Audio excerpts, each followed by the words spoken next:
जिंदगी की चुनौतियों से जूझते ये असली हीरो हैं, जो अपने कर्मों से रचते हैं देश का भविष्य। Lifelines of India.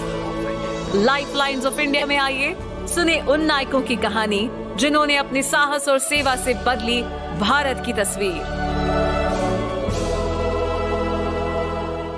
Box FM पर आपका स्वागत है। आज हम आपको लेकर चल रहे हैं एक ऐसी खास और दिलचस्प चर्चा में जिसका विषय है उम्र 100 के पार रोचक किस्से और व्यवहार। क्या आपने कभी सोचा है कि 100 साल की उम्र तक पहुंचने वाले लोग कौन से अनुभवों से गुजरते हैं और कौन सी खास जीवन शैली अपनाते हैं? उनकी लंबी उम्र का रहस्य क्या है और उनके जीवन के अनमोल किस्सों में हमारे लिए क्या सीख छिपी है? इन्हीं सब सवालों के जवाब देने और हमारे जीवन में प्रेरणा का संचार करने आ रहे हैं हमारे विशेष मेहमान डॉक्टर राम अवतार शर्मा। डॉक्टर राम अवतार शर्मा एक अनुभवी जनरल फिजिशियन और सर्जन हैं, जिन्होंने चिकित्सा के क्षेत्र में अपना खास मुकाम हासिल किया है। अपनी चिकित्सा और जीवन शैली के गहरे अनुभवों से वे हमें बताएंगे कि 100 साल की उम्र तक पहुंचने के लिए हमें किन छोटे छोटे बदलावों को अपनाने की जरूरत है। वे उन व्यवहारों और आदतों पर भी प्रकाश डालेंगे जिनसे हम जीवन को लंबा और खुशहाल बना सकते हैं। इस चर्चा में न केवल ज्ञान मिलेगा बल्कि ये आपको अपनी सेहत और जीवन शैली के प्रति एक नई सोच भी देगा। तो आइए बॉक्स एफएम पर स्वागत करते हैं हमारे विशेष अतिथि डॉक्टर राम अवतार शर्मा का जोरदार तालियों के साथ। अभिनंदन डॉक्टर राम अवतार शर्मा, बहुत ही गजब विषय आपने चूज किया है आज का, इस शनिवार का। हाँ, वेरी इंटरेस्टिंग। सर, उम्र 100 के पार सपने लेंगे आप 1000 बार। ऐसा नहीं है मुकुल जी। जी, इस समय भी दुनिया के अंदर और कोई 1 करोड़ के आसपास लोग हैं जो 100 साल या 100 साल के आसपास खड़े हैं। क्या? हाँ, और 2050 तक करीब 5 करोड़ लोग शतायु होंगे। यानी ये डाटा बढ़ रहा है। देखिए, दुनिया सुधर रही है।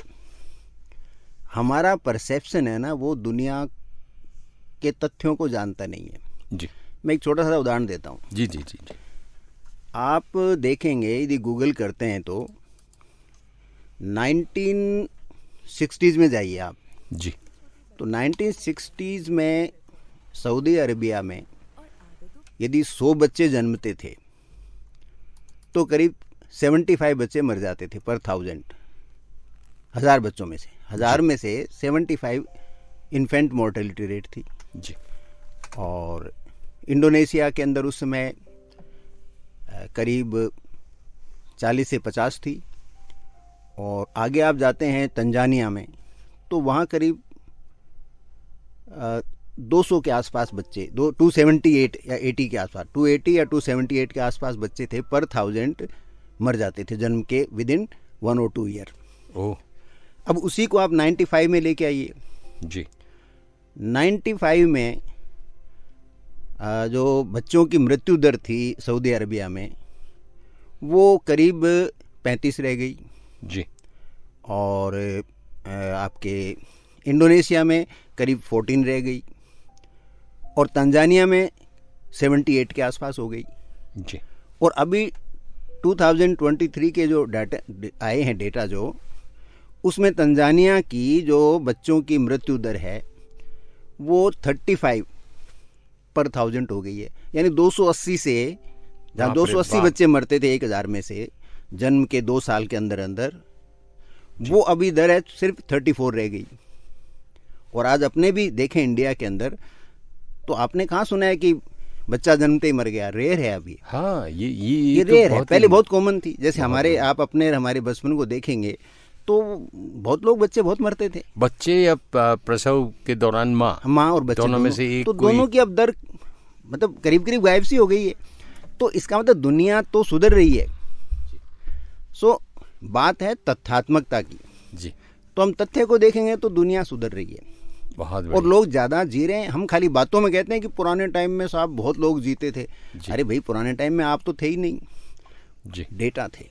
और जब रिकॉर्डेड डेटा को देखेंगे तो जीवन बढ़ रहा है, लोग ज़्यादा लंबी उम्र जी रहे हैं, सारी तकलीफ़ों के बावजूद भी, सारे मिलावट है, मानसिक तनाव है, क्योंकि उसके साथ ज्ञान भी तो बड़ा है ना, जानकारियाँ भी बड़ी हैं और साधन भी बड़े हैं, और जीवन रक्षा के उपायों में भी बड़ा सुधार हुआ है। तो लंबा जीना, 100 साल जीना कोई बड़ी बात नहीं रही, बड़ी बात नहीं है। लेकिन ये तो बहुत ही गजब मिथ है। मतलब हम सोचते हैं कि भाई चलो बच्चों की उम्र, तो बच्चों की सर्वाइवल रेट तो बढ़ गई वो, लेकिन मृत्यु दर जो है वो प्रोलॉन्ग ज़रूर हुई है। पहले 60-65 में आदमी एकदम वृद्ध हो जाता था, 70 के बाद तो लड़खड़ाने लगता था, तो अब 70 में पता नहीं चलता आपको। लेकिन ये नहीं पता था कि 100 साल वाली सेंचुरी बनाने वाले लोग 1 करोड़ हैं और दुनिया में 5 करोड़ होने वाले हैं। देखिए, मैं बताऊं आपको, दुनिया में जैसे एक ब्लू जोन होते हैं। अच्छा। ब्लू जोन उन क्षेत्रों को कहते हैं जहां पर ज़्यादातर लोग 90 से लेके 102 और 103 ईयर की एज में हैं और सिर्फ जी नहीं रहे, वो हेल्दी हैं और स्वतंत्र जिंदगी जी रहे हैं। अरे वाह। उनमें एक तो जापान का ओकिनावा है। सारा जापान नहीं है, ये भी एक भ्रम है कि सारा जापान के लोग लंबे जीते हैं। ओकिनावा करके है जी। और एक कैलिफोर्निया जो स्टेट है यूएसए के अंदर, उसमें है लामा लिंडा करके एक जगह है। एक है सार्डिनिया के अंदर, सार्डिनिया में एक जगह है, और एक ग्रीस के अंदर है, और एक जगह है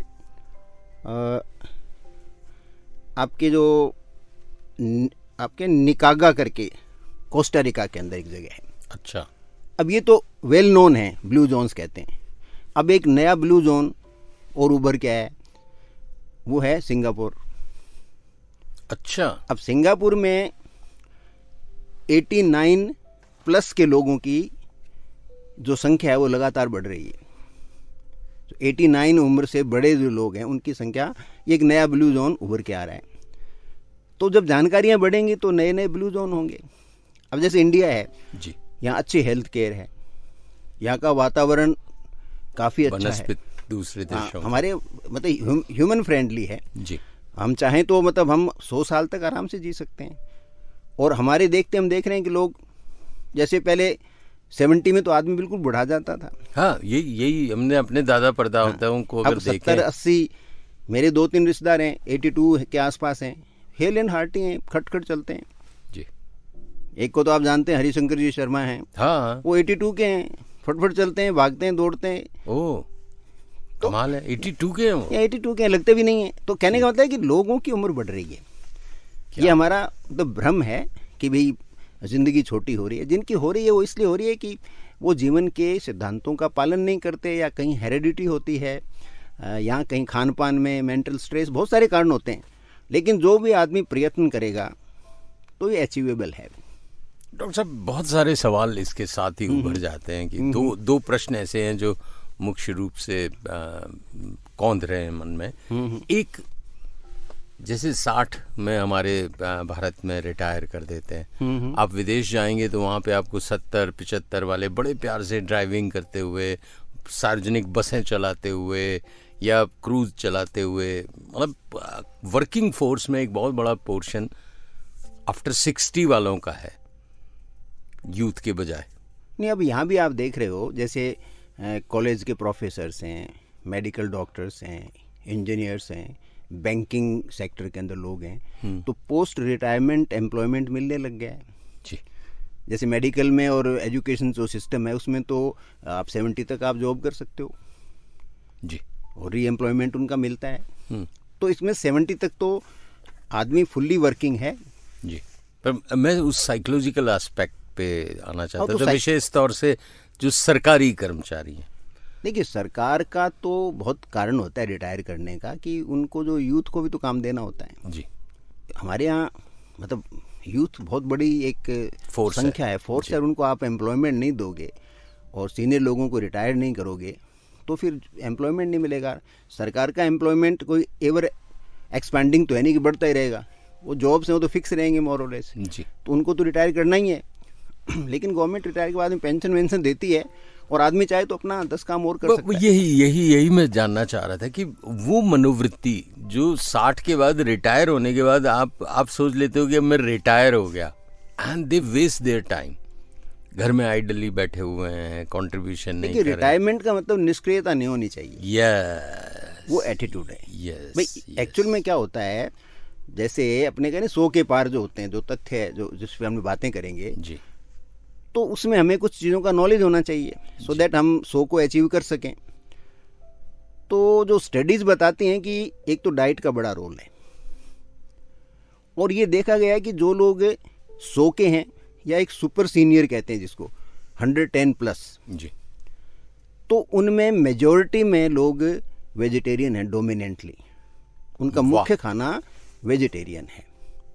वाह, क्योंकि वेजिटेरियन में वैरायटी बहुत है, आप बैलेंस्ड खाओगे। ऐसा नहीं है कि वो लोग नॉनवेज नहीं खाते, लेकिन वो प्रमुख तौर पे वो लोग वेजिटेरियन हैं जी, क्योंकि इसमें तरह तरह के आपको सारे न्यूट्रिएंट मिल जाते हैं, वैरायटी बहुत है। बहुत बढ़िया, बहुत बढ़िया, एक्सक्लूसिवली वो नॉनवेज नहीं है, मेजॉरिटी। ग्रेट। तो एक तो डाइट के ऊपर आपको ध्यान रखना है, और उसमें ये देखा गया है कि वो लोग नट्स एंड सीड्स इनका बहुत यूज़ करते हैं। जी, जो सूखे मेवे होते हैं, बादाम, पिस्ता, सूरजमुखी के बीज, फ्लैक्स सीड और हेम्प सीड है, चिया सीड है। तो एक तो वो लोग बीज खाते हैं, और एक वो लोग मेनली आपका ये जो ड्राई फ्रूट्स वगैरह ये खाते हैं, और फ्रूट्स का बहुत यूज़ करते हैं। तो उसकी वजह से देखा गया कि जो भी ब्लू जोन के लोगों की मैं बात कर रहा हूँ जी, और ऑयल में जैसे वो ओलिव्स या ओलिव ऑयल, इसका यूज़ बहुत ज़्यादा होता है। तो डाइट एक फर्स्ट सबसे इम्पॉर्टेंट चीज़ है लंबी जीवन के लिए, कि आपकी डाइट संतुलित हो और प्रमुखतया शाकाहारी हो। थोड़ा बहुत इनपुट आप नॉनवेज का डाल सकते हो फॉर प्रोटीन रिक्वायरमेंट। ये तो एक तो अपने को सबसे पहला तो इस डायरेक्शन में आपको अपनी लाइफ को मॉडिफाई करना भोजन पड़ेगा। इज वेरी भोजन is important very if you important। Feel कि आपको 100 के पार जीना है। और पॉक्स एफएम में जी, दूसरा एक और चीज़ देखेगी उन लोगों में, वो खाना ज़्यादा नहीं खाते हैं, ओवर ईट नहीं करते। कम खाओ ज्यादा जी। हाँ, जो ब्लू जोन के लोग हैं जी। वो ज़्यादा नहीं खाते, बैलेंस्ड खाते हैं। और जो उनका मतलब स्टडीज़ जो बताती हैं, जो उनकी भूख है उससे 2-5% वो कम ही खाते हैं। क्योंकि साइंटिफिकली देखेंगे तो आप जब खाना खाते हो जी तो बॉडी वाटर उसमें एब्जॉर्व करती है, एंजाइम्स आते हैं, जी, बॉडी के अपने कई सीक्रेशंस आते हैं, तो आपका खाना तो फूलेगा ना अंदर जाके। तो आपको 5-10% खाना भूख से कम खाना चाहिए, क्योंकि इतना तो वो एक्सपांड हो जाएगा वहाँ जाके, तो वाह। आपकी एपेटाइट वैसी पूरी हो जाएगी। हाँ, ये बहुत बढ़िया बात कही डॉक्टर साहब आपने। बताऊँ, मेरे मतलब एक रिलेटिव हैं मामा जी, वो एक तो 32 कौर, मतलब एक कौर को 32 बार चबाते थे। तो बोलते जब तक उसको एकदम डाइल्यूट नहीं कर दोगे पचने में बहुत आसानी होगी, सो आप एकदम निगलिए मत। कुछ जैसे अगर आप देखेंगे तो प्रदेश हैं हमारे जहाँ पे पश्चिम बंगाल है, वहाँ चावल खाने का एक अलग तरीका होता है, वो निगलते हैं चावल को, चबाते नहीं हैं। साउथ में ऐसा देखने को आता है कि ऐसे गोला बनाया और नहीं, चबाना तो चाहिए, क्योंकि आपके जो सलाइवा है इसमें से बहुत सारे इंपॉर्टेंट एंजाइम्स रिलीज होते हैं और वो खाने को प्रॉपरली डाइजेस्ट करते हैं। खाने को डाइजेशन से भी इम्पोर्टेंट है जो न्यूट्रिएंट का एब्जॉर्प्शन और एक्सट्रैक्शन। ये खाने में से जो भी आपको तत्व चाहिए तो बॉडी तो उसको एक्सट्रैक्ट करेगी ना, खाने में से निकालेगी ना, तो उसके लिए टाइम चाहिए, उसके लिए खाना पूरा पचना चाहिए जी। हालांकि 132 बार चबाना तो नहीं, 32 बार खाली। हाँ, 32 बार, हाँ, मतलब अच्छी तरह से चबा के हाँ, खाओगे। अच्छी कहने का अर्थ यही हाँ, एकदम कहने का बोल मतलब अच्छी तरह से आप जी, चबा जिससे के कि खाना चाहिए। दूसरा वो कहते थे कि अगर मैं खा रहा हूँ और डकार आ गई तो मैं मीन्स है कि पेट ने कह दिया कि भैया। हाँ, इसको सैटाइटी सेंटर कहते हैं, जी, संतुष्टि संकेत, वो आपका पेट देता है। लेकिन होता क्या है, उसको हम खाना खाते टाइम बातें करते हैं, डाइनिंग टेबल पे सबसे ज़्यादा घरेलू झगड़े होते हैं, बच्चों को डांट पिटाई होती है, मियाँ बीवी में बहस होती है, या कोई एक दूसरे को उपदेश देते हैं, उनकी सारी कमियाँ, क्यों सोता भी पकड़ में आया है। तो खाने के टाइम में डाइनिंग टेबल पे बात कम से कम होनी चाहिए। क्या बात है, स्त्री को सबसे बड़ा मौका वो तभी मिलता है कि जब मिलता है सारे देखो, अभी मैं आपको बताऊं, बड़ा एक इम्पॉर्टेंट है, इंडियंस के लिए एक मैसेज भी है। मेरे एक नॉन है और वो रशिया गई, एक बच्ची है पढ़ने, तो वो आके मुझे अपना एक्सपीरियंस शेयर कर रही थी कि हम रशियंस को कहते हैं साहब वो वेस्टर्नर हैं, हमें विदेशियों ने बिगाड़ दिया और पश्चिमी ताकतों ने। तो उसने कहा कि साहब मैंने रशिया में जो फैमिली का जो बॉन्डेज देखा, बॉन्डिंग जो है वो हमारे यहाँ नहीं है। वो लोग सुबह बात वगैरह नहीं लेते, ठंड बहुत होती है, अपने काम पे भागते हैं, सब उठते ही चाय वाय पी के काम पे चले जाते हैं। इवनिंग में जब वो आते हैं तो सबसे पहले तो हर आदमी अपना मोबाइल फ़ोन साइलेंट मोड पे रख के और अपने कमरे में छोड़ के आता है। वाह। उसके बाद में everybody goes to take a bath, शाम को नहाते हैं वो लोग। अच्छा। और फिर सारा घर किचन में जाता है, हर मेंबर किचन में जाके कोई न कोई काम करेगा, वो सारा एक साथ बैठ करके अपना खाना वाना साथ सब बनाते हैं। Everybody participate in cooking. और उसके बाद में वो क्या करते हैं कि फिर सब साथ में खाना खाते हैं, और खाना खाने के बाद में अपने अपने जो काम करना है वो रहते हैं। लेकिन 2 घंटे इवनिंग में पूरी फैमिली एक साथ समय निकालती है, तो फैमिली बॉन्डिंग वहाँ पे हमारे से बेटर है। तो अब होता क्या है कि हम लोग पार्टिसिपेट करते नहीं कुकिंग के अंदर भी, खाने के अंदर भी, और हम उसको एक ड्यूटी मानते हैं कि कार्य ये है, काम पूरा करना है।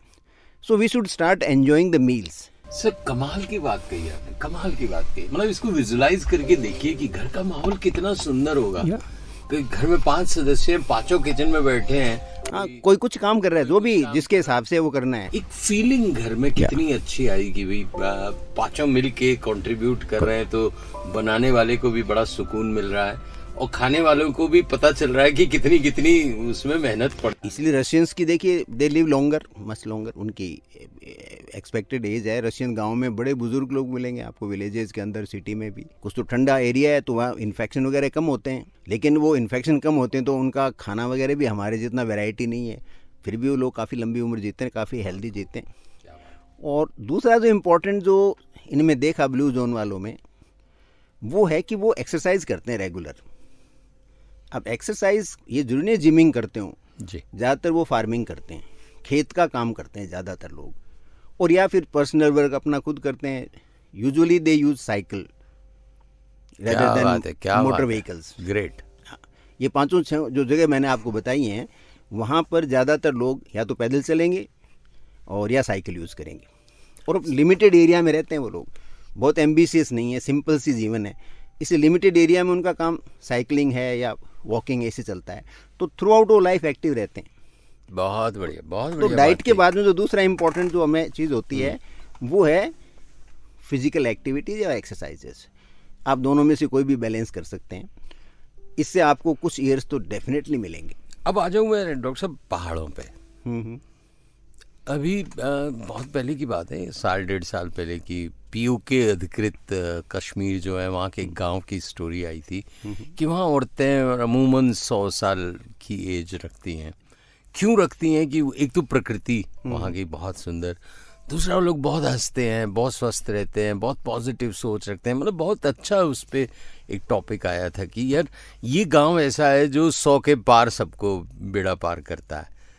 तो पहाड़ वाला आदमी वैसे भी टफ लाइफ होती है, आपको क्लाइंब करना है, ऊपर ऊंचाई में चढ़ना है तो ज़ोर ज़्यादा लगाना होता है, छोटी जगह है, खाने को बहुत अच्छी चीज़ें, और हवा भी यार वस्तुएं नहीं है वहाँ, तो एम्बिशन नहीं है, बॉडी के अंदर इन्फ्लेमेशन नहीं होता। आप चीज़ों को देखते हो तो आपका मन करता है, फिर आपके विचार चलते हैं, विचार चलते से आपकी बॉडी के अंदर कई तरह के हार्मोन्स और इन्फ्लेमेटरी एजेंट्स रिलीज होते हैं। आप में जेलिसी होती है, आप में अननेसेसरी एम्बिशंस होती है, उस चीज़ को लेके आप बार बार ये मेरे हाथ में कैसे आएगी, ये मेरे कैसे आएगी, तो वो सब क्या है कि वो आपके बॉडी को नुकसान पहुंचाता है।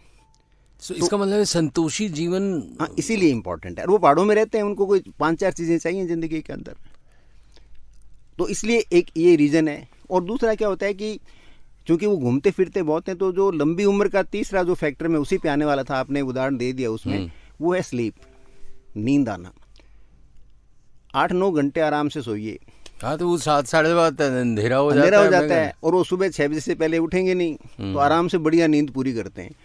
अब हम लोग क्या है कि अब ये इलेक्ट्रिसिटी आ गई, मोबाइल आ गए, रात को 1-1, 2-2 बजे तक हम उसमें घुसे रहते हैं, सुबह फिर जल्दबाजी में अलार्म लगा के उठते हैं। तो अलार्म एक मेमोरी के लिए लगा लो, वो तो ठीक है, अभी ये टाइम हो गया है मेरा रफली, लेकिन उससे पहले आप टाइमली सो। नींद आप जो है ना 7 घंटे तो मिनिमम पूरी करो, 24 आवर्स में 7 से कोशिश करो कि 8 घंटे सो आप। 1 घंटे एक्स्ट्रा वर्क करके आप कोई ज़िंदगी में चमत्कार नहीं कर सकते हो। तो नींद पूरी ले।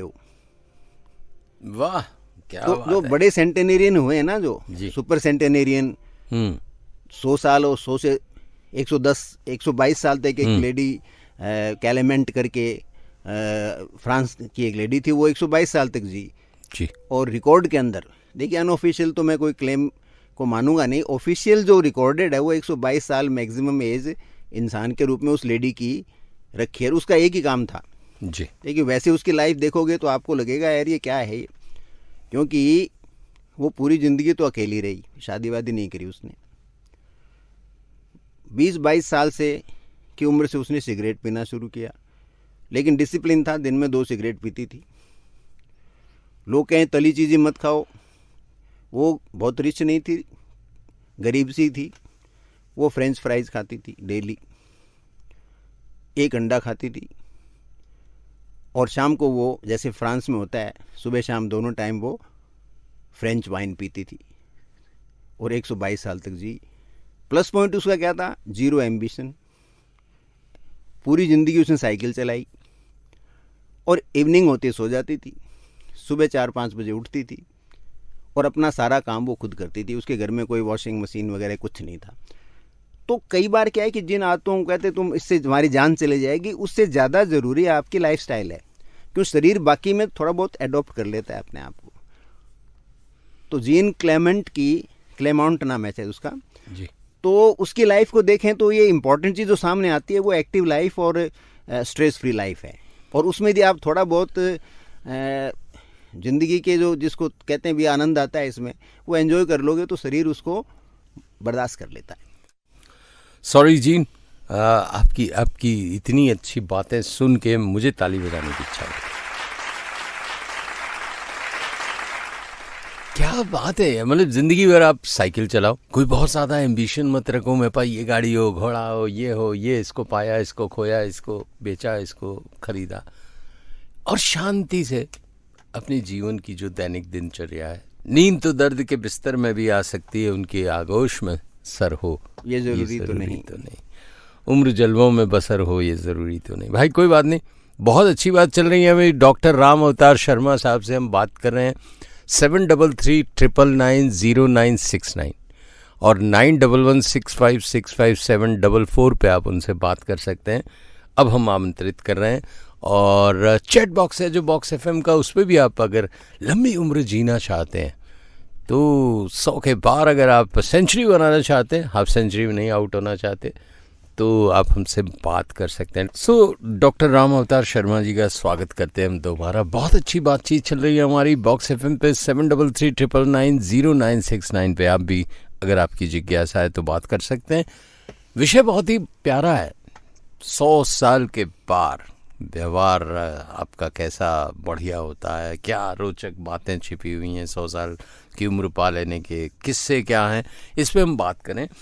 बहुत सारी गूढ़ बातें जो अभी तक हमने चर्चा की उसमें निकल के आई। एक तो आहार बहुत इम्पोर्टेंट है, आहार है, एक्सरसाइज है, आहार है, और स्ट्रेस को कम रखना, तनाव को कम रखना, अच्छा खाना, अच्छा सोना, और अच्छा नींद पूरी लेना, नींद पूरी करना, और साथ में लास्ट जो सबसे इम्पोर्टेंट फैक्टर है, ओवर एम्बिशियस नहीं होना। मतलब जिंदगी की भाग दौड़ आपको जरूरत नहीं है भागने की। जिंदगी जो देती है, तो जिंदगी खुद अपने आप में इतना बड़ा उपहार है कि उसके बाद में आपको जरूरत नहीं है चीज़ों की। बहुत खूबसूरत। और इसमें जो एक और चीज़ देखी गई मुगल साहब, उसमें जो भी सेंटेनेरियन होते हैं उनकी सोशल लाइफ बहुत अच्छी होती है, चाहे छोटी हो चाहे थोड़े लोग हों, लेकिन वो यूजुअली क्या है, वो संवाद करते हैं। क्या बात है, वो अपनी मौज मस्ती में रहते हैं। और जो सुपर सेंटेनेरियन है जी, जो 100 के पार 110-12 वाले, उनके लोगों में क्या देखा गया है कि वो आपके राजनीति, आपके धर्म वर्म, उससे कोई इनको लेना देना नहीं है। वो अपनी, जैसे वो कबीर ने कहा था, कबीरा तेरी झोंपड़ी गल कटियन के पास, करेगा सो भरेगा तू क्यों भयो उदास। या जो भारत के अंदर चारवाक का जो सिद्धांत था कि भाई खाओ पियो मौज करो, जिंदगी एक बार मिली है, तो वो ज़्यादातर उस एटीट्यूड के थे। जैसे एक जेंटलमैन है, मैं उनका नाम तो भूल गया, वो 112 साल जिए थे। तो उनको पूछा कि भाई आप जिंदगी में जी जो इतनी आपकी इतनी लंबी उम्र है और आप 112 की एज में बिल्कुल हेल्दी हो, जी। वो आराम से चलते थे, फटाफट चलते थे। अच्छा। और जो लेडी 122 साल जी, वो 100 साल की उम्र तक तो वो साइकिल चलाती थी, अपना सारा बाजार से साइकिल चला के सामान लाती थी। वो CNBC पे भी आई थी, टीवी के ऊपर भी। तो उस जेंटलमैन को जो पूछा गया तो उसने कहा कि मेरे तो 3W, wine, whisky and wild wild women, ये उसकी थ्योरी थी। मतलब वो बिल्कुल मौज मस्ती वाला आदमी था, इजी रहता था, ये मजाक करता था, ये कोई सीरियसनेस नहीं, लेकिन वो इतना मस्त था कि वो 112 साल की उम्र में भी अपनी रोमांटिक माहौल के अंदर वो रहता था। जी। तो ये देखा गया कि जो लोग बिना बात के जो सांसारिक पचड़े हैं ना, इसमें नहीं पड़ते। गप्पोड़ची हैं। नहीं, चलो गप्पोड़ची भी अगर आपके मन चल को रहा है, कोई सुकून बात दे रहा है नहीं। तो अच्छा है, लेकिन आप परनिंदा में पूरे डूबे हैं आकंठ। और जो ब्लू जोन के लोग हैं उनमें खासियत देखी गई है कि वो उनकी सोशल लाइफ बहुत अच्छी है। उनका मतलब इवनिंग के अंदर साथ बैठना, जैसे मैंने रशियंस का बताया, ऐसे ही ये जो 5 ब्लू जोन्स हैं उनमें क्या है कि अब सिंगापुर में खैर वो नहीं है, लेकिन बाकी जो 4 ब्लू जोन्स है ना, वहाँ की सोशल लाइफ बहुत अच्छी है। लेकिन ये सिंगापुर एक नया नाम, मतलब वो हेल्थ केयर की वजह से अभी नया जुड़ा है ये। हाँ, वहाँ पे वहाँ हेल्थ केयर बहुत है और फूड का एडल्ट्रेशन 0 है इस मामले में। वहाँ गवर्नमेंट बहुत स्ट्रिक्ट है। एक छोटी सा एक सिटी तो है, एक तो चीज़ें मैनेज हो जाती हैं। तो वहाँ एक तो खाने में मिलावट नहीं है, और दूसरा वहाँ पर क्या है कि सारा देखभाल सब सरकार करती है, और क्लीनलीनेस वगैरह, साफ सफाई, वो सब बहुत है ना, उसकी वजह से हेल्थ केयर बहुत है, अच्छी है, टॉप रेटेड है। तो उसकी वजह से लोग लंबा जी रहे हैं वहाँ पर। क्या बात है, क्या बात है। सिंगापुर में हमारी एक ब्रॉडकास्टिंग एसोसिएशन है, रेडियो मस्ती। तो रेणुका जी लगती नहीं है कि वो उम्र बढ़ रही है उनकी? हाँ, वो तनाव कम है ना वहाँ पर, इस तरह का अननेसेसरी स्ट्रेस कम है, प्योरिटी है चीज़ों, खाने पीने की चीज़ों में शुद्धता है। और दूसरा देखा गया कि ये लोग जो जितने भी हैं ना, उनमें शराब और सिगरेट के यूज़ पे बहुत नियंत्रित हैं। वाह, पीते ज़रूर हैं वो लोग, जी। सिगरेट भी पीने वाले मिल जाएंगे उसमें आपको अल्कोहल वाले भी मिल जाएंगे, लेकिन वो बड़ा कंट्रोल्ड है, मेडिसिन की तरह यूज़ करने वाले लोग हैं। तो वैसे भी इनका मॉडरेशन नहीं होना चाहिए। अब भारत में तो हम कहते हैं साहब इसकी बात ही मत करो, आप सोसाइटी को बिगाड़ दोगे। अरे बिगाड़ दोगे नहीं, सोसाइटी को एडुकेट करो, उनको बताओ कि भाई जो तुम कर रहे हो उससे बहुत नुकसान होगा, इसका एक सिस्टम होता है, या तो सिस्टम समझो, नहीं समझो तो इसको फेंको दूर। तो वो नहीं करेंगे, तो उसकी वजह से हमारे यहाँ तो देखो अल्कोहल जो है वो ज़िंदगी को एक बहुत बड़ा खतरा है भारत के अंदर। तो जिस हिसाब से इसका कंजम्पशन हो रहा है, लोगों को न कोई ज्ञान है न पता है, घर बर्बाद हो रहे हैं, परिवार बर्बाद हो रहे हैं। तो इस पे बड़ी मतलब एक राष्ट्रीय बहस की ज़रूरत है। ये बहुत बढ़िया डॉक्टर साहब, पहले भी अपनी चर्चा हुई थी जब अपन ने कहा था कि नपुंसकता को भी बढ़ावा दे सकती है ही वो रिलेशनशिप में कन्फ्लिक्ट, जो घरों में झगड़े हो रहे हैं ना, उनका एक बहुत बड़ा कारण ये, कोई बोलता नहीं है, स्वीकार नहीं करते हैं, लेकिन जो औरत और आदमी का रिश्ता है वो अल्कोहल भी जो है नपुंसकता लाता है, ज़्यादा यूज़ करोगे तो, और स्मोकिंग भी लाती है। तो आपके परिवारों में झगड़े का बहुत बड़ा कारण ये है, और उसको कोई बोलता नहीं है बस। लेकिन बोलने का मतलब ये नहीं कि वो चीज़ का अस्तित्व नहीं है उसका। तो इस पे तो नियंत्रण बहुत ज़रूरी है, और ये तो यंग जनरेशन को अच्छा मैसेज देना चाहिए। बहुत बढ़िया बात की। तो इसका मतलब एक पॉजिटिव प्रचार होना चाहिए कि डेंजर क्या है। आप खाली एक, वो तो बहुत बढ़िया बात है कि आपने लिख दिया कि स्वास्थ्य के लिए हानिकारक, कौन सी हानि हो रही है, यस, हानि, और फिर वो रिलेट करेगा कि मेरे साथ ही हो रहा है, तो वो तुरंत छोड़ देगा, तब छोड़ेगा, उसको अपने आप से रिलेट करेगा, वो करना जरूरी है। क्या बात है, क्या बात है, और बहुत अच्छी बात है। इसके अलावा करना बहुत जरूरी है, बजाय कि प्रीचिंग करने के। हाँ, प्रीचिंग से नहीं होगा, उसको लॉजिक दो आप, और वो जब उसके खुद के ऊपर घटना वो देखेगा मेरे साथ घट रही ये चीज़, तो फिर वो उसके बारे में एक निर्णय लेगा एक दिन, और निर्णय परमानेंट होगा, टेम्परेरी नहीं होगा। सो भाइयों, आप अगर धूम्रपान करते हैं, आप मद्यपान करते हैं, तो संभलिए। आप को लग रहा है कि आपके नुकसान हो रहा है, आपके पुरुषत्व में नुकसान हो रहा है, तो अगर स्त्री ज़्यादा पीती हैं तो बच्चे एबनॉर्मल होने का डर है, ओके, और ओवरी को डैमेज होता है, तो प्रेगनेंसी होने का उसमें जो है ना बड़ा मुश्किल काम हो जाता है। तो वो तो सभी के लिए घातक है। देखिए, ज़रूरत से ज़्यादा तो हर चीज़ घातक है ही ना। और स्मोकिंग तो आज के टाइम में, क्योंकि एटमॉस्फेरिक पॉल्यूशन इतना ज़्यादा है कि वो तो हर तरह से नुकसान करेगी, तो उसके बारे में तो स्ट्रिक्ट होने। सुबह की एक बात बताएं, हम लोग शनिवार को गोविंद देव जी जाते हैं, फिर आके कहीं एक मशहूर दुकान में चाय पीते हैं, तो वहाँ पे 7-8 लोग, हम लोग एक साथ खेलने वाला क्लब है, तो बैठे थे। एक बुज़ुर्ग से सज्जन, मतलब 65 के करीब उम्र होगी और धुआं उड़ा रहे थे। तो हमारे साथी IAS अफसर ने उन्हें धीरे से निवेदन किया कि भाई साहब ये सार्वजनिक स्थल पे आप पिए तो आप अपना कहीं बंद करें, यहाँ सबके साथ नहीं पी सकते। तो वो इतने ऑफेंडेड हो गए कि जैसे हमने उनको पता नहीं उनकी व्यक्तिगत स्वतंत्रता पे पत्थर ही मार दिया। वो चिल्लाने लग गए भाई कि मैं 7 भूत प्रेत भगा रहा हूँ और पता नहीं क्या अनसंड बातें कर रहे थे, आपको धन का घमंड हो गया है। वो उन्होंने कहा नहीं, मैं कानून की बात कर रहा हूँ, मैं धन वन की बात नहीं कर रहा। हमें सुबह सुबह लगा कि यार एक तो सुबह सुबह धोखनी की तरह आप अपने शरीर को फूंक रहे हो। बहुत डैमेज कर रहे हैं लोग, बहुत डैमेज कर रहे हैं जी। और वो जैसे मृत्यु का बहुत बड़ा कारण है और छोटी उम्र में मरने का भी कारण है। और 65 वाले हैं, इस तरह से धूम्रपान करेंगे तो किसी दिन टप से चले जाएंगे, टाइम थोड़ी लगता है उसके अंदर। तो इन चीज़ों में आपको बना के रखना है।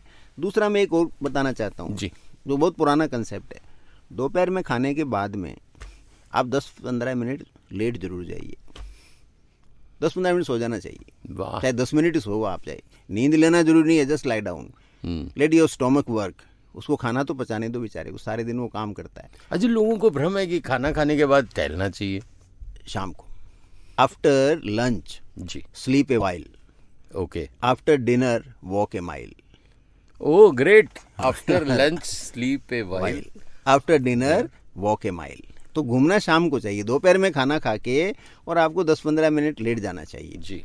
तो वो आपके मतलब लॉन्गिविटी आपकी है ना, वो बढ़ाएगा ज़िंदगी में, आपको उम्र बढ़ाने में वो धीरे धीरे आपको सहायता देगा। तो इस चीज़ का आपको ध्यान रखना चाहिए।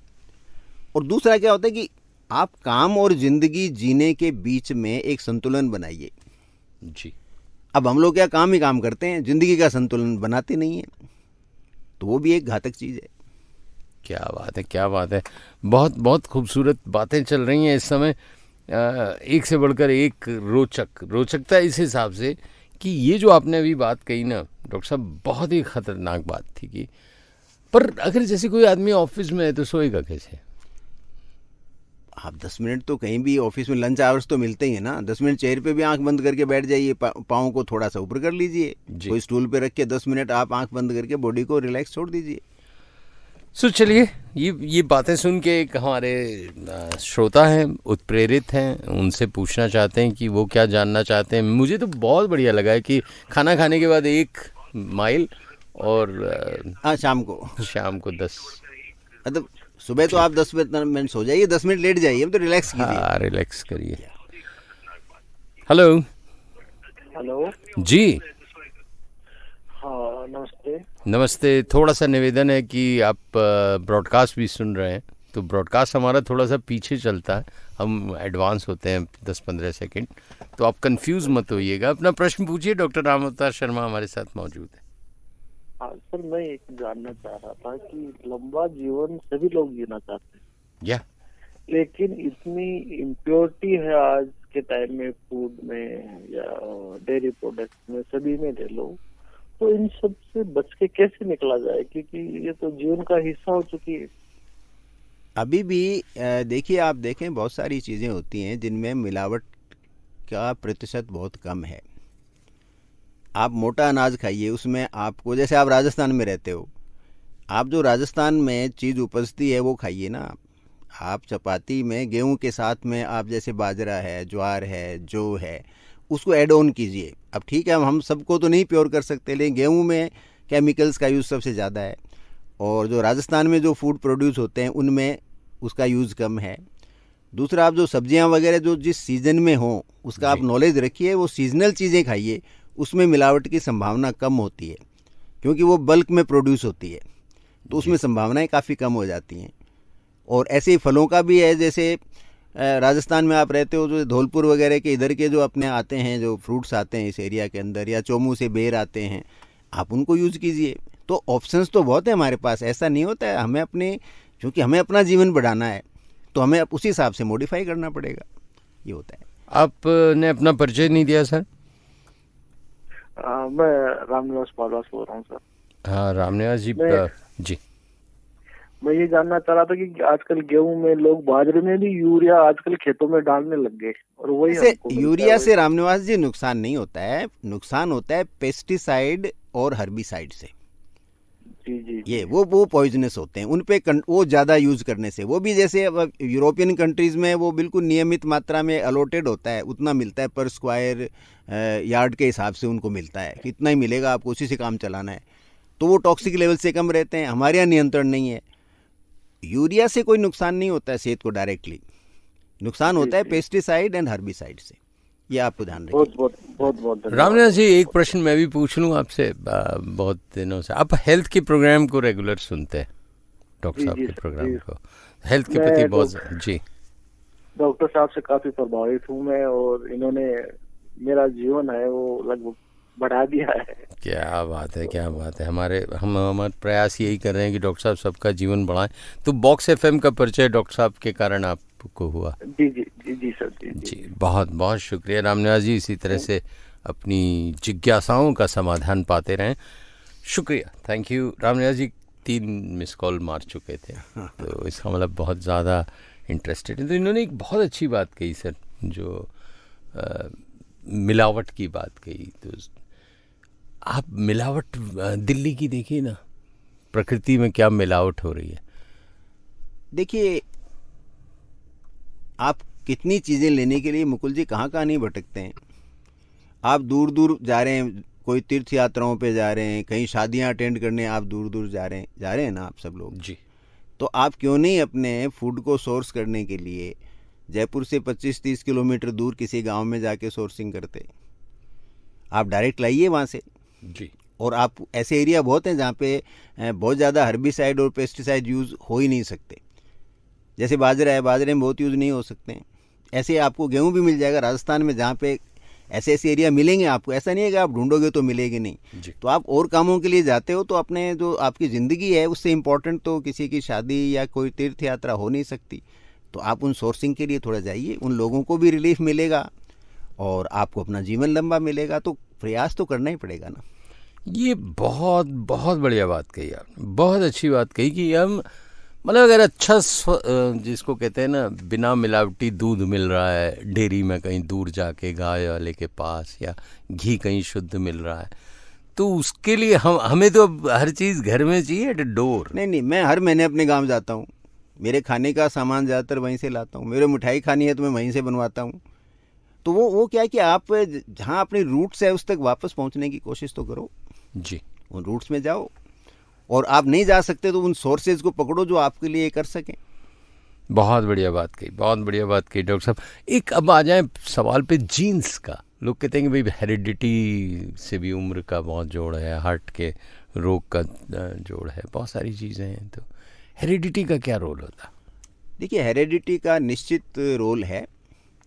ऐसा देखा गया है कि जिनके पिता की, माता की, भाई की, चाचा, दादा, यदि वो उनकी उम्र लंबी है तो पूरी संभावना रहती है कि उनके बच्चों की उम्र ज़्यादा रहेगी कंपैरेटिवली नॉर्मल से, यदि कोई उनके स्पेसिफिक रोग नहीं हो जाए तो जी।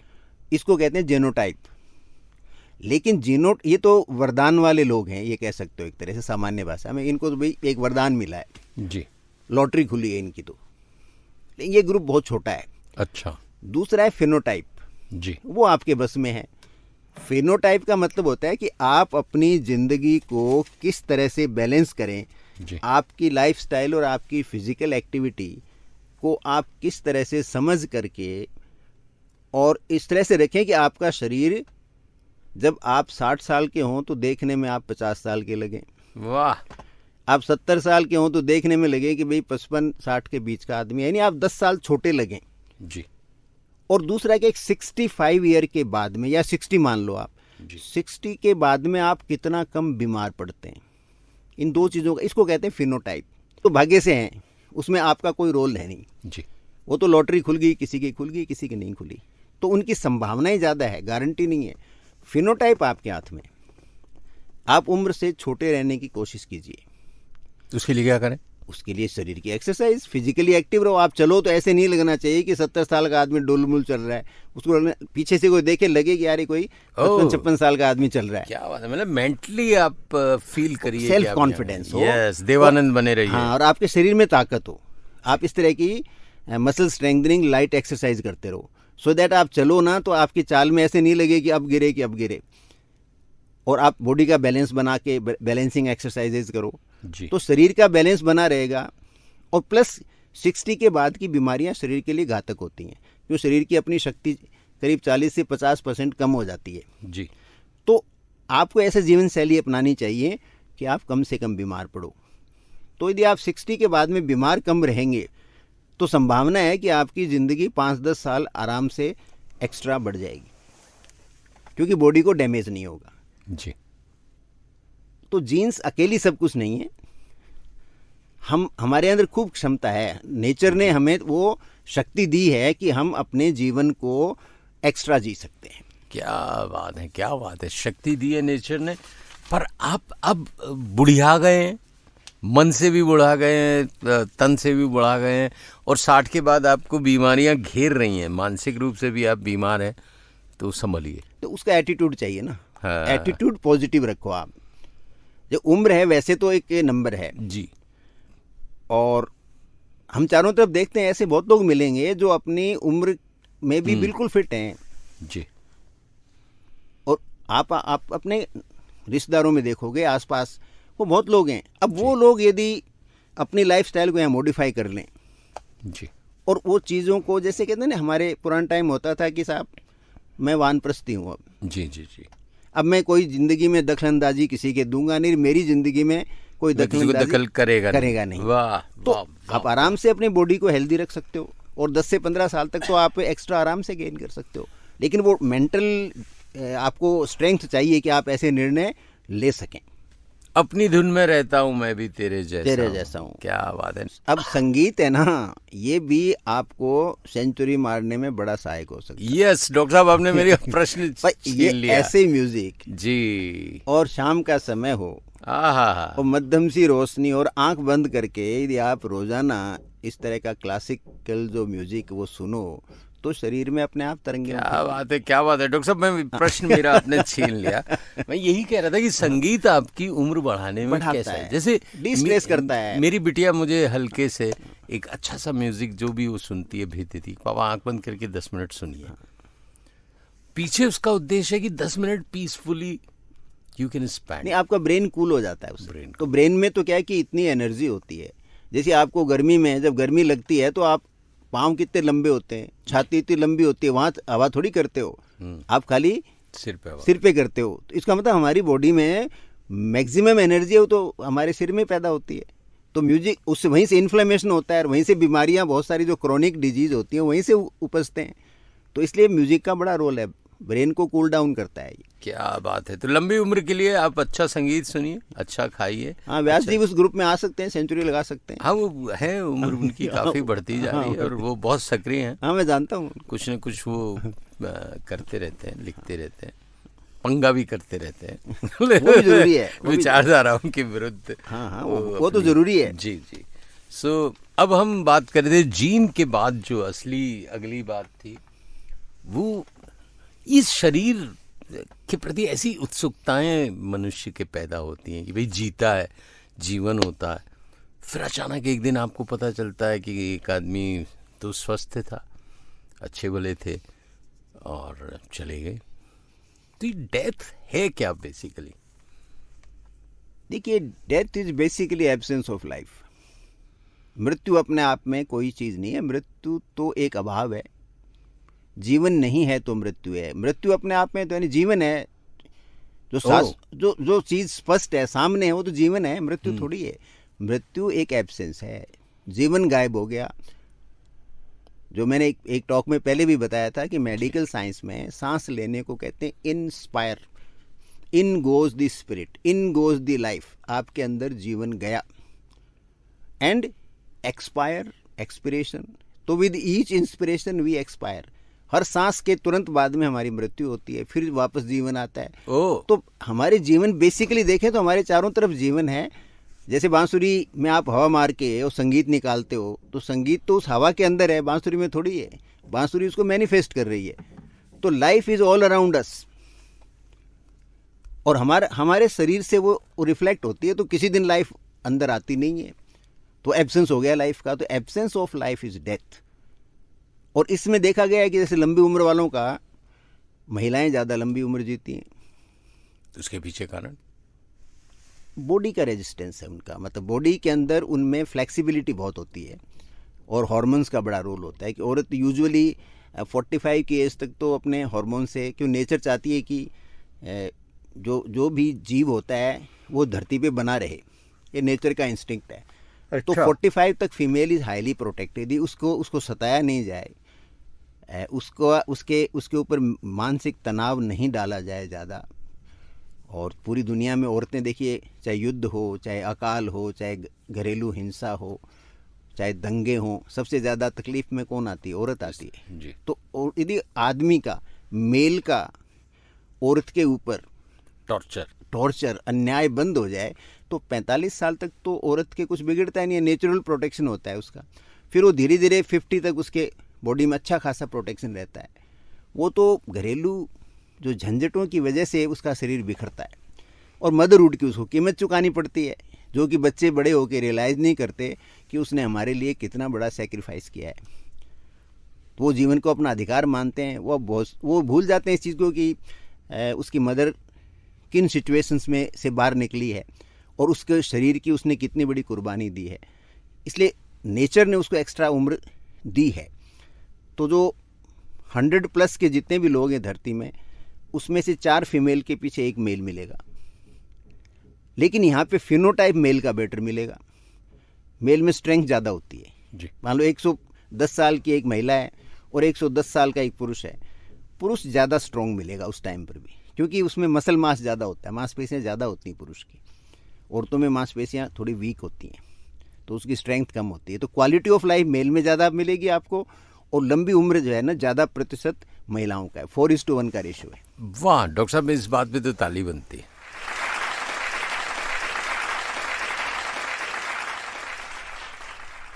क्या कमाल की बात कही है। बच्चे कहते हैं कि आपने हमें पैदा किया तो कोई एहसान थोड़ी किया, या क्या कर लिया आपने, ठीक है। नहीं, मदर तो बहुत सेक्रीफाइस करती बहुत है, उसकी बॉडीली सेक्रीफाइस होता है, उसके शरीर पे बहुत प्रभाव आते हैं और परमानेंट आते हैं, वो यूजुअली रिवर्स नहीं होते हैं।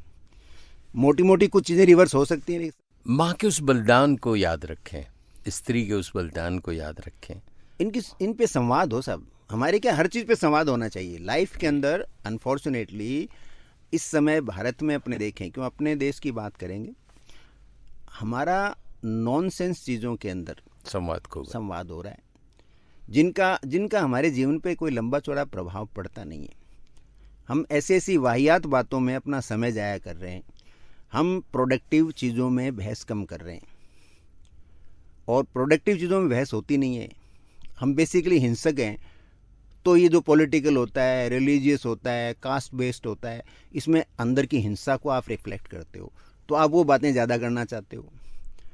और जो पॉजिटिव चीज़ें होती हैं, लाइफ एनहेंसमेंट, जैसे ज़िंदगी बढ़ाना, क्वालिटी ज़िंदगी की इम्प्रूव करना, हेल्दी कैसे रहना, ये ज़रा बोरिंग सी बातें हैं। और इसमें संवाद होता है, एक बोलता है तो दूसरे को उसको स्वीकार करना पड़ेगा कि वो फैक्ट बेस्ड बोलेगा, वो कोई तथ्यों के आधार पे आपको बोलेगा, तो उसमें आपको मज़ा नहीं आता, क्योंकि उसमें हिंसा नहीं है। तो हमारे क्या इंस्टिंक्ट है ना, वो हिंसक हो गई है। मैं ताली फिर बजा रहा हूँ। OTT प्लेटफॉर्म देख लीजिएगा तो 70% आपको ऐसे हिंसक प्रोग्राम मिलेंगे। हाँ। क्यों हिट है? क्योंकि भाई मनुष्य का एक भीतर एक हिंसा का जो भाव है, नहीं, वो जगाया जाता है साहब। ये एक देखिए, धरती को जो ऐसा माना जाता है कि धरती पे कोई 1500 लोग हैं, वो पूरे संसार को कंट्रोल करते हैं, और वो अदृश्य हैं, वो सामने नहीं है।